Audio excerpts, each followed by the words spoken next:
Prometerás a Deus e à Senhora Santa Maria que sempre, de maneira absoluta e sem concessões, manterás tua castidade para sempre. E que não obterás riquezas nem honras e nada, nem sequer essa espada te pertencerá.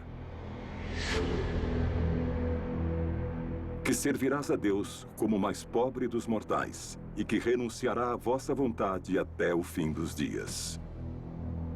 Que nunca abandonarás esta casa nem por uma causa forte ou débil, nem por um motivo melhor ou pior. Suportarás as más palavras. E se quiseres dormir, te façam velar. E se desejares velar, te mandem repousar. Pois és servo e escravo desta ordem, e has jurado proteger a cristandade com a tua vida. Pois o templo é a espada de Deus, e tu, templário, o braço forte que empunha sua ira.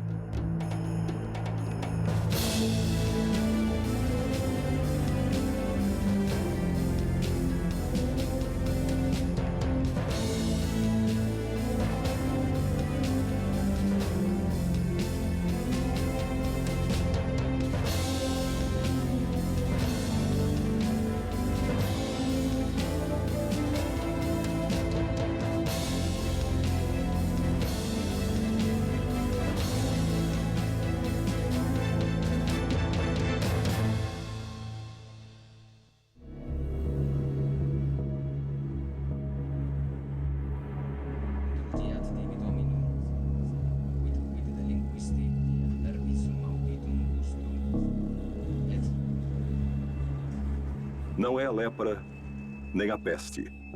É outro mal ainda pior que infecta essas feridas. Uma maldição que corrompe e gangrena as extremidades de todos igualmente, de nobres, vassalos, de ricos e pobres. Um castigo divino chamado Fogo de Santo Antônio, que se cura apenas com a peregrinação aos lugares santos de Santiago e Jerusalém.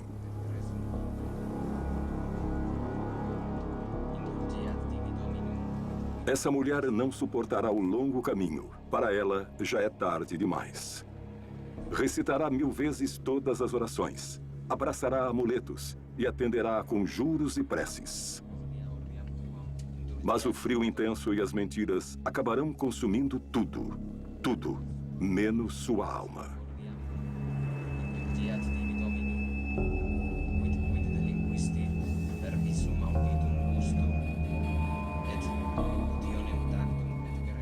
Uma Europa que parece estar congelada.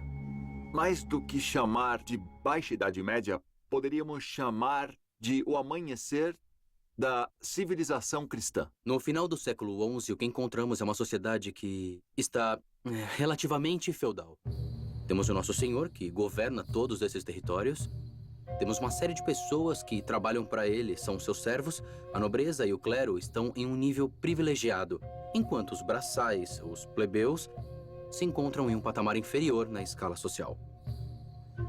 Digamos que as diferenças são importantes. Os braçais trabalham, os clérigos rezam e os nobres guerreiam.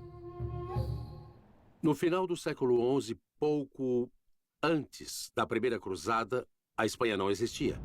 A Península Ibérica era um conglomerado de reinos no norte, no mundo cristão, e no sul, o sul muçulmano, Al-Andalus estava sendo reunificado com o Império Norte-Africano, os Almorávidas, que vinham conquistando e incorporando pouco a pouco seu reino ao reino de Taifas.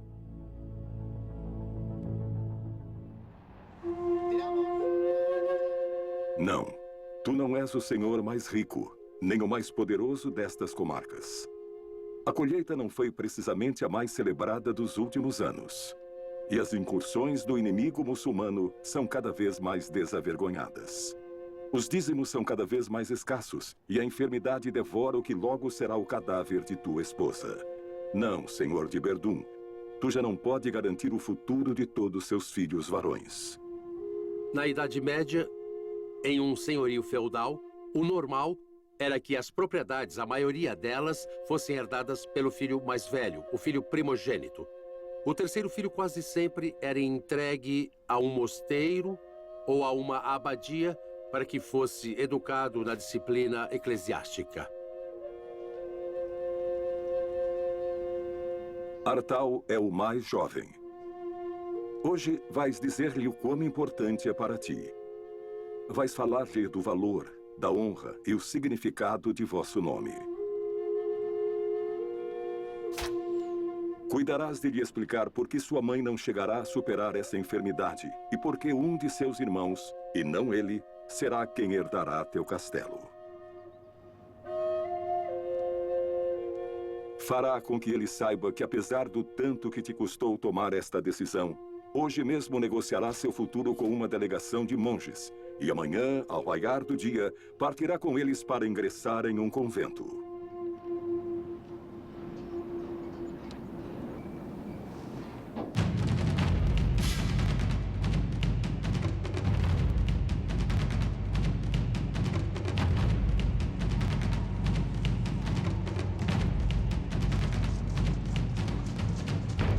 O sistema medieval de Morgado propicia uma concepção de mundo na qual os filhos são um benefício. Quanto mais filhos tivessem, melhor. Mas levando sempre em conta que se tinha que respeitar a primogenitura, ou seja, o mais velho. Daí veio a palavra Morgado. Era ele quem herdava o patrimônio familiar. Aos demais, não restava outro remédio senão entrar na mesma corte do rei, ou em uma ordem religiosa, ou simplesmente pertencer ao estado clerical. A herança era um elemento muito importante naquela época. Os primeiros senhores, os primogênitos, podiam dispor da herança e administrá-la. Mas outros tipos de nobres, como os nobres secundários, tinham opções limitadas. Por isso, se uma pessoa que no século XI abandonasse a casa paterna para ir ao mundo, era muito lógico. Isso tinha todo o sentido do mundo, era muito natural nessa época. Não só na Espanha, mas em qualquer parte da Europa. Fazia todo sentido do mundo que um dos filhos se dedicasse à igreja.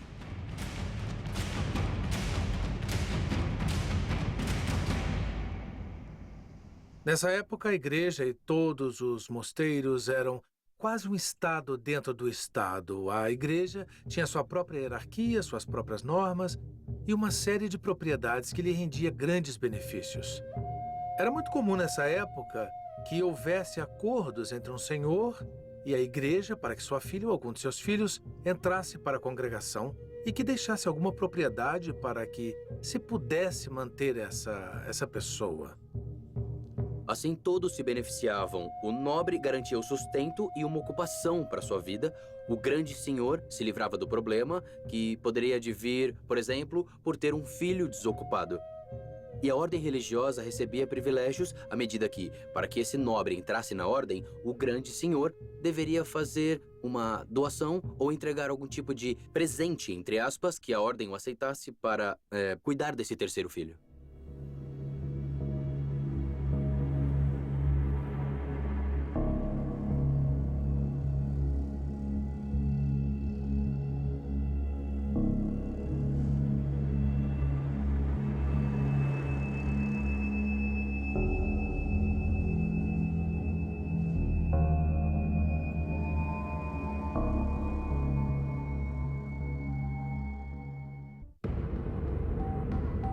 Alégio I, imperador de Bizâncio. Altivo, glutão e mulherengo. Compactuastes alianças e tivestes guerreado com todos e cada um de teus vizinhos. Todos desejam ocupar teus domínios, tua formosa capital, teu trono esplendoroso e a tua coroa. Constantinopla, a última das herdeiras de Roma, hoje é uma ratoeira. Hoje, no ano 1095 da Era de Nosso Senhor, tudo está prestes a mudar. Vindos do leste, a dinastia Seleucida e seus poderosos exércitos avançam sobre teus domínios.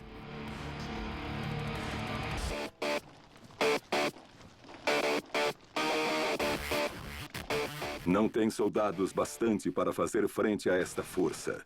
Desta vez, as cruzes não poderão frear aqueles que portam o coração nas mãos. Hoje escreverás uma carta e enviará ao poderoso Papa do Ocidente. Pedirás ajuda em nome de toda a cristandade e rezarás. Rezarás para que apareça um gigantesco exército de valentes cristãos dispostos a enfrentar esta ameaça. Ou para que caia um raio dos céus para varrer todos esses sarracenos diretamente para o inferno. Tua mensagem percorrerá a Europa. E ainda que tu não chegues a saber nunca, essa maldita carta provocará uma guerra eterna. As Cruzadas.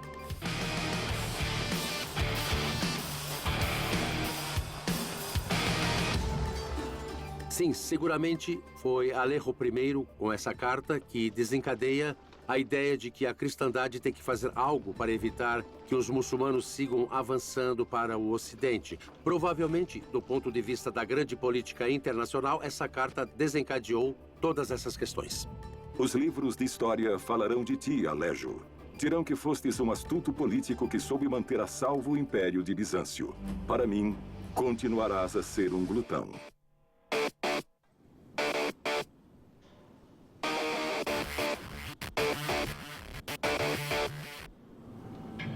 Antes da Carta de Alejo I, havia uma série de movimentos que propunham a unidade do mundo cristão contra o Islã. Essas primeiras ações se dão principalmente na Península Ibérica, porque de lá não era preciso ir até Jerusalém combater os muçulmanos. Estes já estavam dentro da Europa, estavam aqui onde hoje está a Espanha.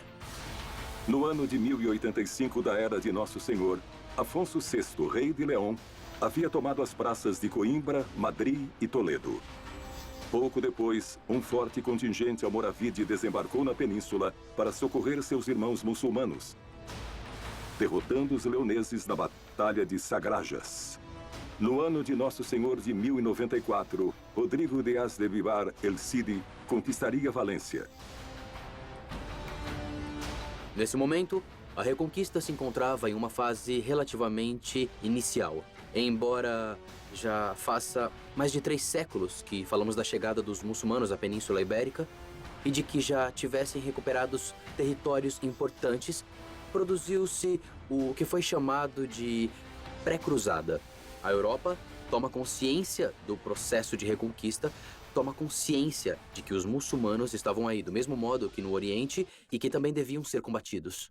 Assim sendo, era muito interessante para Roma, para o papado e para toda a igreja a reconquista da Espanha. E se considerava esse um território de cruzadas. Ninguém escapará do banho de sangue que se avizinhava, nem sequer ti, pequeno Artal. Tu também não vais te livrar. Se vai ser um monge cisterciense, junte-se à Ordem dos Monges Brancos, passando a contar com uma organização religiosa baseada no trabalho, nas doações e, sobretudo, na oração importante. São monges, no sentido mais estrito da palavra. Vai se juntar a um mundo baseado em regras. Regras religiosas que vão determinar cada um dos movimentos da sua vida e a uma ordem religiosa desse modo que vai condicioná-lo a uma série de votos. Não podemos nos esquecer do número de crianças abandonadas deixadas nas portas dos conventos. Por que eram deixadas na porta dos conventos? Porque sabiam que teriam... Bom, eles teriam uma vida garantida, pelo menos teriam pão para comer todos os dias.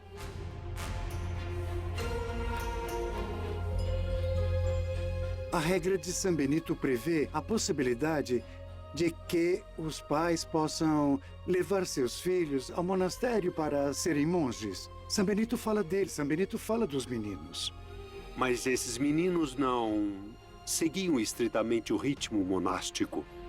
Para eles era bem mais suave. E só quando alcançavam determinada idade era quando decidiam se iniciavam o noviciado ou não. Era raro o menino criado em um convento ou a menina que foi criada em um convento que abandonasse o convento. A vida fora era muito mais difícil.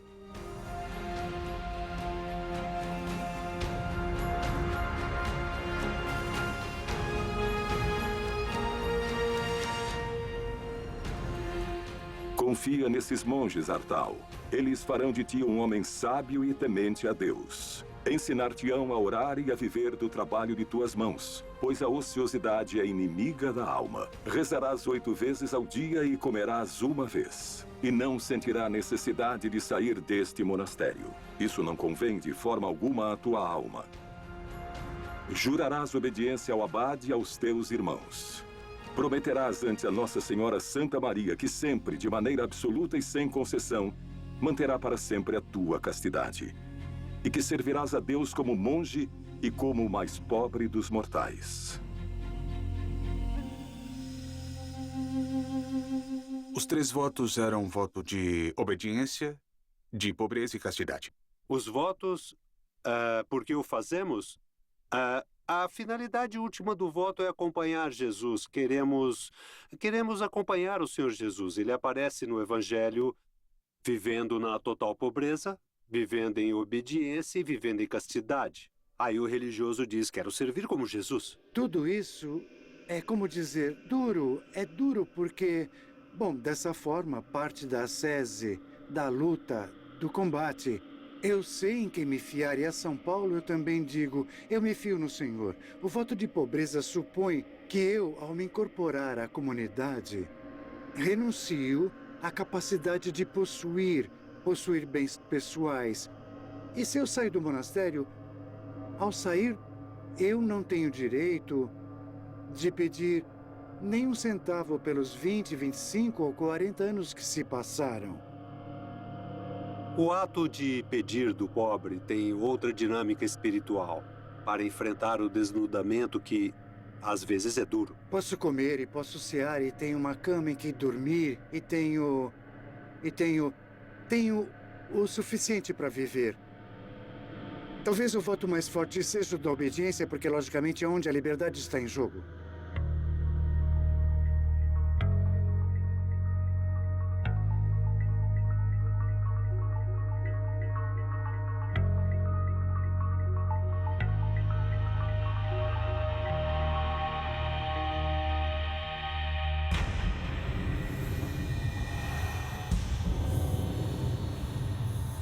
A ideia de unir todas as nações cristãs da Europa sob um único estandarte já anda por tempo demais rondando em tua cabeça.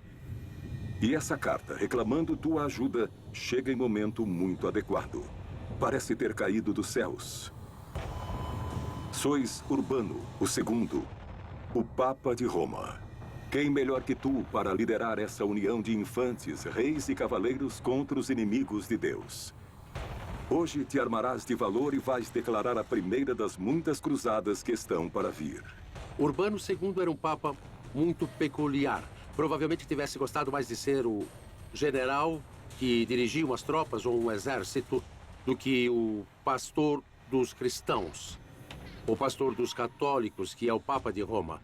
Urbano II proclama a cruzada, a primeira cruzada, nos arredores da cidade de Clermont, certamente influenciado pela Carta de Alejo I, mas também pela ideia que havia surgido alguns anos antes que algo deveria ser feito para enfrentar essa segunda leva prevista do Islã sobre a Europa.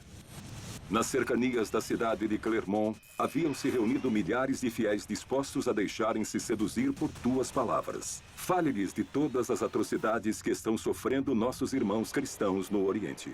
Minta-lhes, diga-lhes que chegaram inclusive a queimar igrejas. Diga-lhes que tu, ou melhor ainda, diga-lhes que Deus, nosso Senhor, lhes ordena partir imediatamente para destruir essa raça vil que ocupa a Terra Santa. Prometa-lhes que todos aqueles que morrerem por esse empenho serão absolvidos de todos os seus pecados. Prometa-lhes a vida eterna. E quando lhes perguntar se poriam suas espadas a serviço dessa guerra santa, eles todos responderiam: Deus o quer, Deus o quer. Era esse o grito dos cruzados, Deus o quer. E o que o Papa reclama nesse discurso é a unidade. Diz, acabai com vossos enfrentamentos. Não somos o inimigo, nós cristãos não somos o inimigo. Temos de nos unir contra o inimigo. O inimigo é o muçulmano, o inimigo é o sarraceno.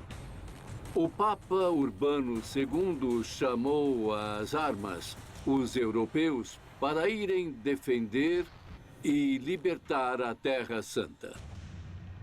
Claro que nos dá a ideia de um personagem, de um papa muito imbuído nesse espírito que chamamos de reconquista da Península Ibérica, de cruzadas em geral, que devia provocar e que realmente provocou um efeito bem imediato nas pessoas de seu tempo, porque houve uma resposta massiva ao chamado do Papa em seu discurso nessa predicação de uma cruzada em Clermont-Ferrand em 1095.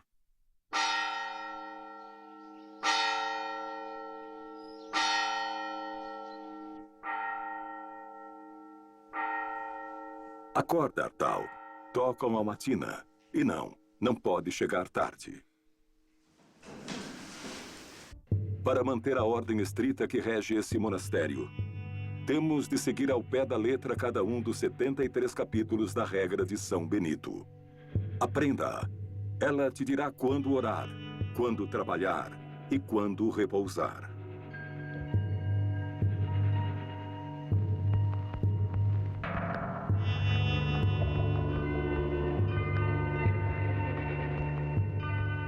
Havia algumas regras, por exemplo, sobre a ingestão de determinados alimentos em certas épocas do ano. O corpo devia ser purificado por meio da abstinência sexual ou pela ausência de determinado alimento. A Sister tem como lema Ora et Labora. Então, sua vida seria esta. Levantar-se provavelmente às 3 da madrugada para iniciar com as matinas, rezar todas as horas que forem chamados e, enquanto isso, guardaria o silêncio entre uma hora e outra. E entre essa hora e outra, trabalharia. Sua vida seria tremendamente dura. Acabaria jantando uma sopa de verduras, quase sem verduras, por volta das 6 da tarde. E 6 ou 7 da noite iria dormir. Dormiria com rezas intercaladas para seguir o comprimento das horas. Vista pelos olhos de homens e mulheres do século XXI, a vida monástica, a vida na ordem de Sister, a regra de Sister, nos pode parecer muito dura e, sobretudo, muito rígida. E efetivamente o era. Uma vida que se distribuía em um tempo de oração, um tempo de trabalho, para viver de nosso sustento, e um tempo de estudo. Dá-se ênfase que os monges deviam estar medianamente formados, por exemplo, em leitura. São pessoas que deveriam atender o ofício divino e, nesse sentido, deveriam estar bem formados, como fazer isso corretamente. E nessa época, quem pertencia ao clero, sem dúvida, recebia uma formação infinitamente superior a nível acadêmico da que poderia receber qualquer outra pessoa daquela época. Não há dúvida que para o século XII não teria sido uma pessoa suficientemente cultivada. E temos que entender que muitos monges que entravam nos monastérios não sabiam ler nem escrever, mas falo de Artal, uma pessoa mais preparada que acabaria sendo monge. 99% da população era totalmente analfabeta. Assim, falamos de apenas 1%. Me parece que Artal vinha de um contexto social um pouco mais cuidado, não era um servo de gleba, mas não há dúvidas que seria um rapaz preparado em um ambiente um pouco cultivado, de ordem, de leitura, ainda que não entendesse, ia se ensinando e ele ia aprendendo. Mas a educação não terminava nunca. Segundo as capacidades da pessoa, poderia ir crescendo e se converter desde um homem de ciência, conhecedor de um antigo tratado de farmacopeia, até um especialista nas Sagradas Escrituras, um miniaturista ou um copista essencialmente de livros. Walter, o indigente. Assim é que te chamam. Tua contínua obsessão de viver na mais extrema pobreza te garantiram essa alcunha. Teus dotes de orador serão decisivos na hora de convencer milhares de camponeses, deserdados e mendicantes sem futuro para que se unam ao valente e desastroso exército que logo partirá para a Terra Santa. Não será o único a liderar esta expedição. Pedro o Eremita, outro iluminado que acreditou no valor de face do mandado do Papa Urbano, já estava pregando pela Europa. Mais de 20.000 desgraçados já haviam decorado seus farrapos com estampas da cruz e estão dispostos a segui-lo até o próprio reino dos céus. Não sabem ler, não têm a menor noção do tamanho do mundo ou da extensão dessa viagem. Apenas no que acreditavam é que todos os seus pecados serão perdoados ao arrebatarem Jerusalém dos muçulmanos. Depois do chamamento em Clermont em 1095, iniciou-se na Europa um processo muito interessante e ao mesmo tempo muito amplo de peregrinação massiva. Uma peregrinação que não estava tão orientada em visitar os lugares santos, mas como uma conquista pela espada de tais territórios. Mas se isto for pouco, encha-lhes a cabeça de ideias milenaristas. O fim do mundo se aproxima. Fiéis seguidores de Cristo, ajoelhem-se, pois não encontrarão consolo na outra vida se não purificarem antes todos os vossos pecados. Em todas as épocas, aproxima-se o fim do mundo. Não há época na história da humanidade que não se tenha visto a aparição de uma série de profetas, de uma série de visionários, uma série de adivinhos que não tenham previsto o imediato fim do mundo. O fim do mundo, o milenarismo, são conceitos que nessa época tinham ressonâncias um pouco complexas. Desde a tendência de achar que, com a conquista de Jerusalém, a cidade celeste desceria sobre a terrena e dessa forma nos encontraríamos diante do juízo divino, até o fato de que um dragão de várias cabeças e numerosos olhos e chifres sairia dos mares e devoraria os cristãos. Essas tendências, às vezes motivadas por determinados membros da igreja ou não da igreja, iam predizendo e percorrendo os caminhos, nem sempre com alguma base especialmente lógica. Recomendava-se a leitura do Apocalipse nos concílios com uma finalidade prática de incentivar as doações para a igreja, relembrando os castigos aos pecadores no dia do juízo final. Ao findar o primeiro milênio, a sociedade medieval entende que se encerrou um período, como se no livro da história, a história cristã houvesse completado os primeiros 1000 anos. Então previa-se algo que já estava no Antigo Testamento e dizia: 1000 anos em tua presença são como um dia que se passou. É um dos salmos dos livros que eram habitualmente lidos nos mosteiros e nas igrejas. Desse modo, as pessoas entendiam que cronologicamente se cumpria um século. Era lógico pensar que o tempo deste mundo se terminava e que se iniciava o tempo da eternidade. Além disso, havia uma espécie de profecia, ou se interpretava como uma profecia. As palavras de Jesus Cristo antes de ascender aos céus. Ide por todo o mundo e pregai o evangelho até o fim da terra. Entendiam o fim da terra de maneira física, assim como os 1000 anos de uma forma cronológica. Entre esses indivíduos que assumiram o modo literal da mensagem, estavam os que nada tinham a perder. Isso é, aqueles que esperavam que o fim dos tempos, que a tradição, pelo menos as tradições apocalípticas, diziam que viria acompanhando o governo de Cristo durante um milênio aqui mesmo na Terra. Seria o momento de ressarcimento dos pobres. Seria o momento em que os pobres, os humilhados, os marginalizados, governariam com Cristo frente aos que injustamente os tivessem tratado. Dentre tais indivíduos encontrava-se o famoso Pedro, o eremita.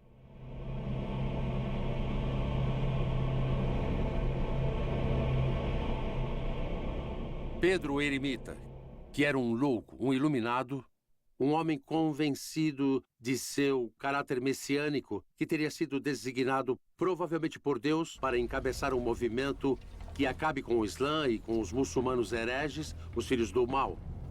Imbuído desse espírito de ir a Jerusalém, de recuperar a Terra Santa, embarca na Cruzada dos Pobres de modo absolutamente insensato. Aquela grande cruzada se valeu da ignorância das pessoas e oferecia possibilidades que não eram reais. Muitíssimas pessoas se apresentavam às cruzadas para expiar seus pecados. Qualquer pessoa carente de estudos, carente de conhecimentos, que nunca tivesse sido escolarizada, podia crer em qualquer dessas teorias e acreditava que iria conseguir.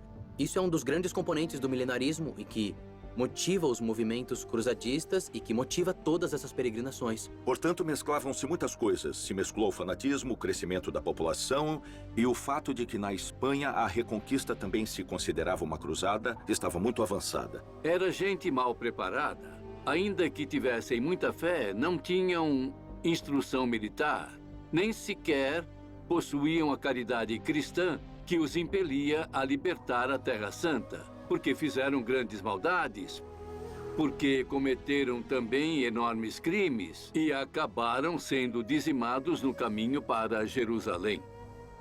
Chegarás a Constantinopla, cruzarás o Bósforo, e aí, perto da cidade de Nicéia, o exército seleucida os exterminará a todos. As mulheres serão enviadas aos haréns e as crianças aos mercados de escravos. Pode-se dizer que Pedro Eremita foi uma criatura papal que saiu do controle do Papa. Essa seria talvez uma definição que melhor poderia lhe corresponder. Recorde das palavras do Apocalipse. Vi as almas dos que haviam sido degolados, e a cada uma lhe foi entregue uma vestimenta branca.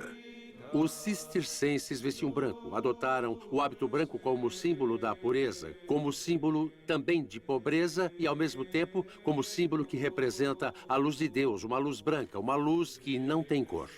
Usar roupas coloridas, como púrpura, azul e amarelo, implica no uso de corantes que, além de muito caros, são simbólicos, representam o poder, a nobreza. Estes trapos são os mais anacrônicos que temos, porque são dos séculos 10, 11 e 12. Mas para mim facilita muito, porque ao me levantar de manhã, não preciso pensar que calças vestirei, que sapatos vou usar, qual camiseta vestir, de qual cor, etc. De modo algum, os mosteiros eram lugares enfadonhos, tinham uma atividade impressionante. Havia atividades o dia todo. Os que estudavam, ficavam nas bibliotecas, aqueles que copiavam os códices, copiavam as pinturas, os que estavam na horta trabalhavam. Os mosteiros eram escolas de artesanato, eram hortos privilegiados, eram lugares onde se fazia vinho e onde, também em alguns mosteiros, também se fabricavam armas e se ensinava o uso delas. Eram centros de produção, pequenas fábricas que efetivamente exportavam por toda a Europa. Ainda que a ideia eclesiástica parecesse dizer tudo em contrário, na verdade, muitos clérigos da época combatiam com armas como qualquer soldado de seu tempo.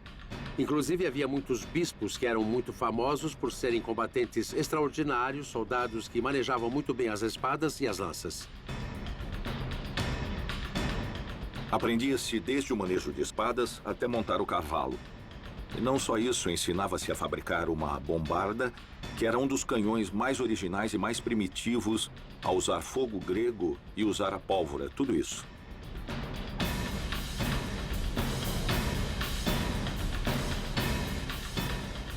Na Idade Média, um combatente que não estivesse treinado, que não tivesse treinado golpes de machado, golpes de clava, cargas de cavalaria ou o manejo de espada em uma batalha, estava perdido. Na Idade Média havia muito poucas oportunidades. Se não estivesse treinado e fosse atingido por 2 golpes, no terceiro estaria morto. Na liturgia, os monges deviam cantar numa forma varonil, um pouco forte, como cavalheiros marchando para a guerra.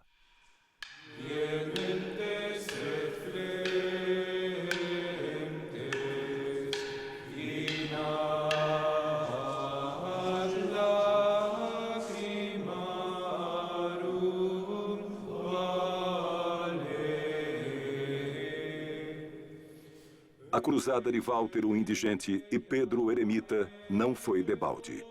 Os príncipes europeus haviam se unido frente a poderosos exércitos e não tardaram em chegar à Terra Santa. Centenas de cavaleiros uniram-se à cruzada promulgada pelo Papa Urbano.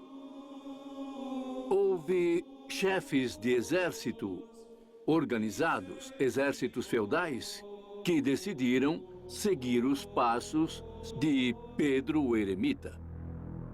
Passarão por Antioquia e Edesa a fogo e sangue. E tu, Pedro, tu que sobreviviste a Nicéia, terás a honra de bendizer desde o mesmo Monte das Oliveiras a carnificina que nesta mesma noite inundará de sangue as ruas de Jerusalém. Traduzindo do castelhano, o Capitão Aranha faz que todos embarquem, mas ele fica em terra. Pedro o Ermitão sobrevive, é claro.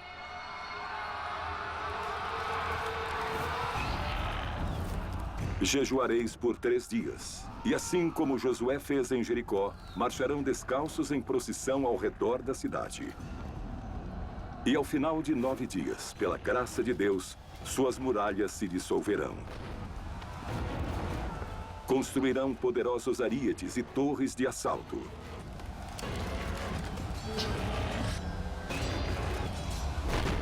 Os mais piedosos cortareis as cabeças dos muçulmanos. Os outros ireis longe e arrastareis seus corpos até as fogueiras.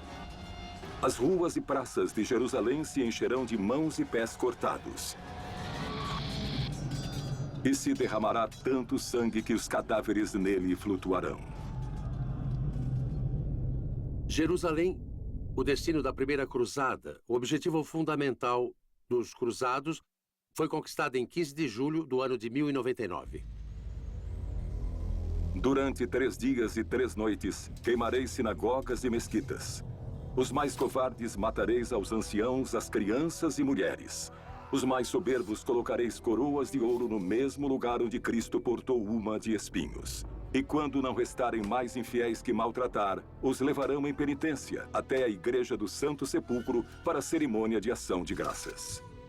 A matança que se produziu foi terrível. Os cronistas cristãos contam que o sangue dos muçulmanos chegava até os tornozelos. Nos falam das ruas de Jerusalém cheias de sangue e que o sangue chegava até a metade das pernas dos cavalos, de mortos, de torturas, de todos os tipos de barbaridades.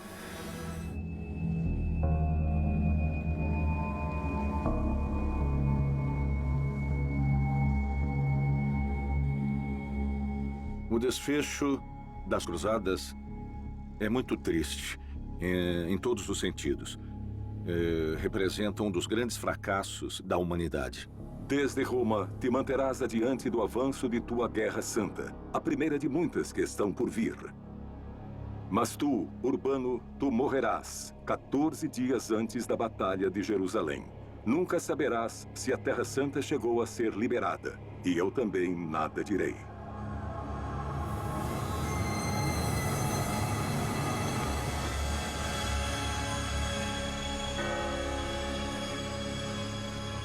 Eu acho que falar disso, de certa forma, é isentar a responsabilidade que tivemos, todos os seres humanos, nas atrocidades que têm ocorrido ao longo da história, quando, na verdade, provavelmente todos temos sido responsáveis. Todos vós sois culpados. Os imperadores desejosos de poder que desataram a ira de seus exércitos. Os papas que sancionaram as guerras. Os órfãos, os indigentes e os eremitas. Pois por vossas culpas nascerá um exército de cavaleiros condenadamente crentes, aos quais chamareis templários. E eles vos farão recordar de cada uma das palavras do Apocalipse. Ouvi uma voz que dizia: venha e veja. E olhei. E eis que vi um cavalo branco, e aquele que o montava foi-lhe entregue uma coroa. Venha e veja, e olhei. E saltou outro cavalo, e aquele que o montava foi-lhe dado o poder de acabar com a paz da terra. Venha e veja, e olhei. E lá estava um cavalo negro, e aquele que o montava tinha uma balança na mão. Venha e veja, e olhei. E havia outro cavalo, e aquele que o montava tinha por nome Morte. E os reis da terra e todos os seus servos se esconderam, porque o grande dia de sua ira havia chegado. Se fazem barbaridades, coisas más e coisas mal feitas e continuam a fazer, então o nosso desafio é pararmos um pouco, entrar no coração humano e olhar as coisas com muita benevolência, com muita misericórdia, como diz no Evangelho. E se existem muitos desmandos, apontá-los com o dedo e dizer: não é esse o caminho. Não tomai a vida do outro. Deus a declarou sagrada. São estas as palavras do profeta Maomé. Em nome de Alá, o compassivo, o misericordioso, e a ti somente servem, e a ti só imploram por ajuda. Porque tu has criado um inimigo como este. Porque envias essas abomináveis cruzes vermelhas e esses demônios de olhos azuis que sabem apenas matar. Tu, o Todo-Poderoso. Diga, como poderá o Islã perdoar essa afronta? Como fazer para esquecer? Logo anoitecerá. Vós deveis orar. E também nós.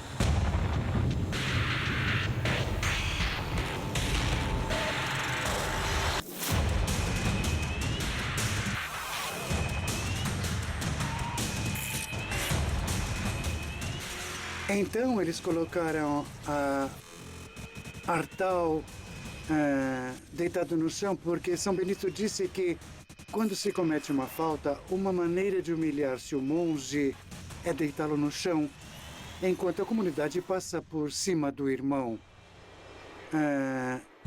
Eu creio que é para sublinhar essa humilhação da falta, de algum modo, é fazendo penitência.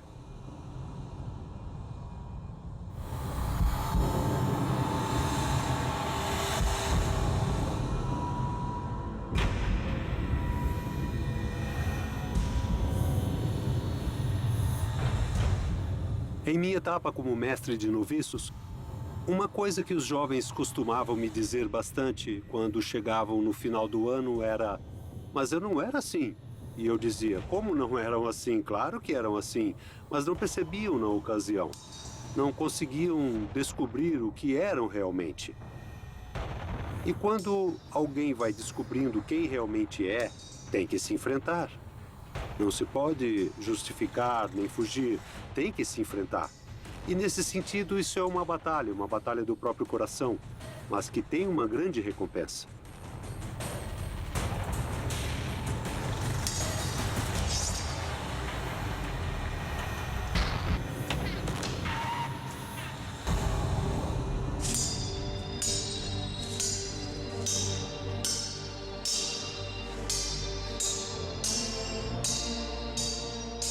Jerusalém foi libertada. A cristandade é dona da terra que Jesus Cristo converteu em santa. Mas tenho de te advertir, pequeno Artal. Os inimigos são numerosos. Já afiam seus punhais com olhos encharcados de sangue. E logo lançarão suas garras sobre o reino de Jerusalém. Não precisamos de mais monges, já os temos em demasia. Necessitamos de cavaleiros puros, que não duvidem no momento de se entregar à ordem do templo e que não temam derramar seu sangue por Cristo. Para nós, homens do século XXI, é muito difícil entender o sentido de uma ordem militar da Idade Média. É muito difícil. As ordens militares surgem por derivação das grandes ordens religiosas. E surgem em torno de uma ideia que é ora et labora, ou seja, trabalho e oração. Ora et labora, neste caso, o trabalho da ordem militar é defender e lutar pela cristandade. Sendo assim, o membro de uma ordem militar que não deixa de ser um religioso, e muitos deles pertenciam ao estado clerical, em vez de trabalhar o campo, dedicando-se à agricultura ou copiar livros, dedicava-se a aprender o manejo de armas e, quando chegava o momento, ia para a guerra.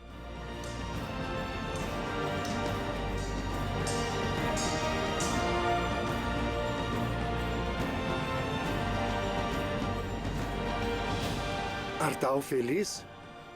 Sei, ao sair do monastério, mas deviam perguntar-lhe se foi feliz como cavaleiro templário, desenvolvendo sua vocação de Militis Christi, de soldado de Cristo, chegando inclusive a bater cobre por ele, materialmente, não?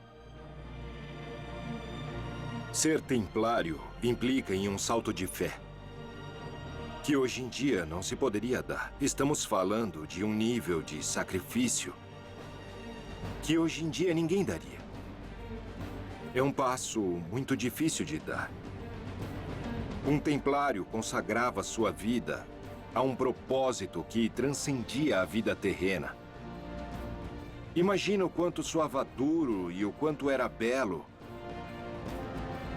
Renunciava a sua vida, a seu próprio destino, a ter descendência, a ter posses.